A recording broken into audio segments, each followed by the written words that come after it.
Anti drug awareness camp వారోత్సవాలు చేపట్టారు నల్గొండ జిల్లా పోలీసులు.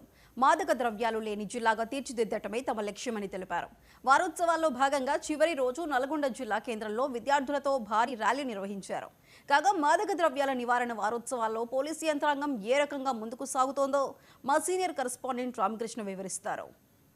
ద్రవ్యాలు లేని జిల్లాగా నల్గొండ జిల్లాను తీర్చిదిద్దడం లక్ష్యంగా జిల్లా పోలీసు అయితే యాంటీ డ్రగ్ అవేర్నెస్ క్యాంప్ అయితే నిర్వహిస్తున్నారు. దీనిలో భాగంగా వారం రోజుల పాటు నిర్వహించిన కార్యక్రమంలో భాగంగా ఈరోజు చివరి కార్యక్రమంలో అయితే పెద్ద ఎత్తున నల్గొండ జిల్లా కేంద్రంలో కలెక్టర్ సెంటర్ నిర్వహించిన పరిస్థితి. ప్రస్తుతం మనతో పాటు జిల్లా అడిషనల్ ఎస్పీ రమేష్ గారు ఉన్నారు. సార్ చెప్పండి, యాంటీ డ్రగ్ అవేర్నెస్ క్యాంప్లో ఏ ప్రోగ్రామ్స్ చేశారు, ప్రజల నుంచి ఏ రకమైన స్పందన ఉంది? ఈ యాంటీ డ్రగ్ అవేర్నెస్ ప్రోగ్రాము ఒక విధంగా చెప్పాలంటే గత సంవత్సరం నుంచి స్టార్ట్ అయింది. 2024 జూన్ 18న కొత్తగా ఎస్పీ శరత్ చంద్ర పవార్ గారు చార్జ్ తీసుకున్న కాడి నుంచి కూడా ఈ కార్యక్రమం స్టార్ట్ చేశారు. ఆయన ఆదేశాల మేరకు జిల్లా యంత్రాంగం, పోలీస్ యంత్రాంగం అంతా కూడా ఇన్వాల్వ్ అయ్యి దీన్ని కంట్రోల్ చేయడానికి ప్రయత్నం చేసింది. అదేవిధంగా ఎక్కడెక్కడైతే తాగుతున్నారో, స్మోకింగ్ చేస్తున్నారో వాళ్ళని ఐడెంటిఫై చేసి వాళ్ళకి కౌన్సిలింగ్ ఇవ్వడం జరిగింది. అదేవిధంగా ఎక్కడైతే బానిసలు అయి ఉన్నారో వాళ్ళకి రిహాబిలిటేషన్ పంపించి వాళ్ళలో పరివర్తన తీసుకురావడం జరిగింది. అదేవిధంగా ఈ 1 వీక్లో అన్ని స్కూల్స్లో, కాలేజెస్లో ఎలక్ట్యూషన్ కాంపిటీషను, రైటింగ్ కాంపిటీషను, అదేవిధంగా స్లోగన్ రైటింగ్స్ కాంపిటీషన్ పెట్టాము. దాంట్లో విద్యార్థులు మంచి ఉత్సాహం పాల్గొన్నారు. అదేవిధంగా ప్లాంటేషన్ కార్యక్రమం మన జిల్లా మొత్తం కూడా మొక్కలు నాటే కార్యక్రమం కూడా ఈ కార్యక్రమంలో భాగంగా చేయడం జరిగింది. అది కూడా సక్సెస్ అయింది.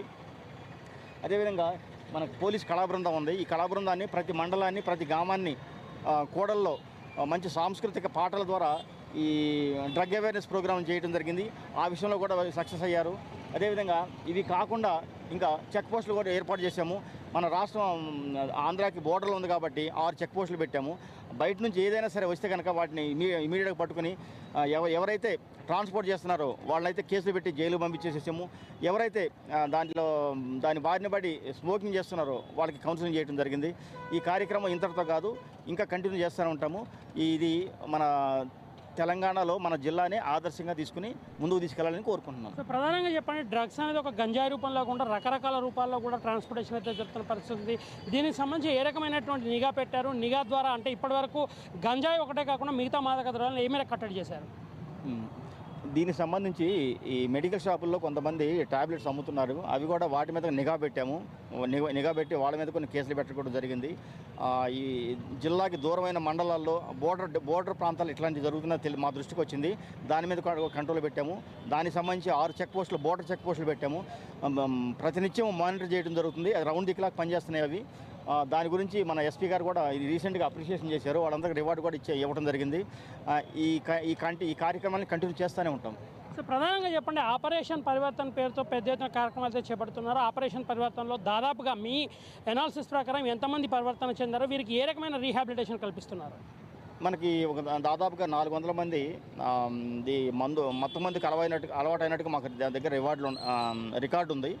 వాళ్ళందరినీ కూడా రిహాబిలిటేషన్ సెంటర్లో నెల రోజుల పాటు పెట్టి వాళ్ళకి అబ్జర్వేషన్లో పెట్టి అవన్నీ తగ్గిన తర్వాత మళ్ళీ వాళ్ళ ఇంటికి పంపించడం జరిగింది. అదేవిధంగా ఎవరెవరైతే ట్రాన్స్పోర్ట్ చేస్తున్నారో వాళ్ళని ఐడెంటిఫై చేసి వాళ్ళ మీద కూడా కేసులు బుక్ చేయడం జరిగింది. ఈ రోజు కూడా శాలిగౌరవరం పోలీస్ స్టేషన్లో 4.5 కేజీలు సీజ్ చేశారు. ఇది కంటిన్యూ ప్రాసెస్, దీన్ని వదిలిపెట్టే ప్రసక్తి లేదు.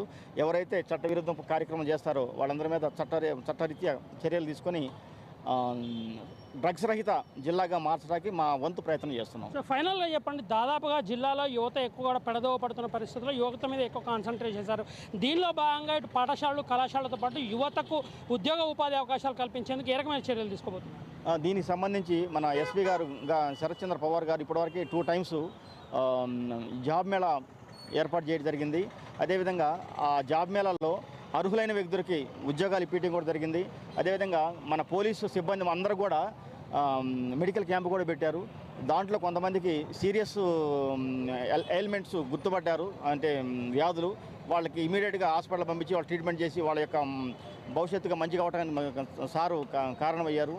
ఈ విధంగా అన్ని రకాలుగా సంక్షేమ కార్యక్రమాలు కూడా చేస్తున్నాము. అదేవిధంగా లా అండ్ ఆర్డర్ పరంలో మాత్రం స్ట్రిక్ట్గా ఉండి మన జిల్లాని అన్ని జిల్లాల కంటే ముందుకు తీసుకెళ్లాలని, తెలంగాణలో మంచి పేరు తీసుకురావాలని మా ఎస్పీ గారి తరఫున మేమందరం పనిచేస్తున్నాం. మొత్తంగా నల్గొండ జిల్లాలో యాంటీ డ్రగ్ అవేర్నెస్ క్యాంప్ నిర్వహిస్తున్నాయి. ఈ కార్యక్రమం ఇంతటితో ముగియకుండా భవిష్యత్తులో కూడా ప్రతి ఒక్క విషయంలో కూడా సీరియస్గా పనిచేస్తూ కట్టడి చేస్తామని, మాదక ద్రవ్యాలు లేని జిల్లాగా నల్గొండను తీర్చిదిద్దడం లక్ష్యంగా తామంతా కృషి చేస్తున్నామని కూడా అడిషనల్ ఎస్పీ రమేష్ అయితే చెప్తున్నటువంటి పరిస్థితి ఉంది. వీడియో జర్నలిస్ట్ మధుతో రామకృష్ణ, 99 టీవీ, నల్గొండ.